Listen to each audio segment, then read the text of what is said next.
Kamusta mga kabasketbolista? Heto ang game recap results ng S-Asia Super League last October 23, 2024. Panalo ang Macau Blackbirds kontra sa New Taipei Kings 109-97. Best player of the game si Gental Sila sa likod ng kanyang 32 points, 6 rebounds at 3 assists.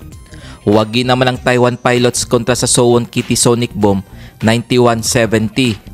Best player of the game si Trevion Graham matapos nagtala ng 32 points, 11 rebounds at 5 assists.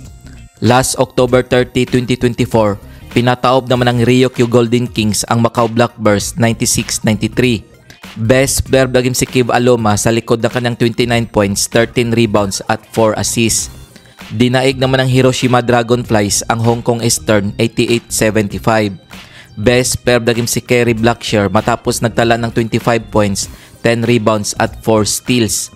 Kung bago ka pa lamang sa channel na to, mag-like na at subscribe.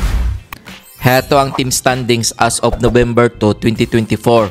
Sa Group A, Hiroshima Dragonflies 2 win 0 loss. Taiwan Pilots 1 win 0 loss. Suwon Kitty Sonic Boom 1 win 1 loss. San Miguel Vermin 0 win 1 loss. Hong Kong Eastern 0 win 2 losses. Kung umabot ka dito sa video na to, mag-like na at subscribe. Sa Group B naman, Ryukyu Golden Kings 2 win 0 loss. Meralco Bolts 1 win 1 loss. Macau Blackbirds 1 win 2 losses. New Taipei Kings 0 win 1 loss.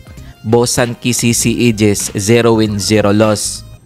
Heto ang mga laro ngayong November 6, 2024.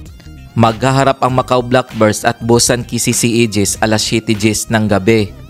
Heto naman ang mga laro ngayong November 13, 2024 na gaganapin sa PhilSports Arena. Maglalaban ang San Miguel Vermin at Taiwan Pilots alas 6 ng gabi.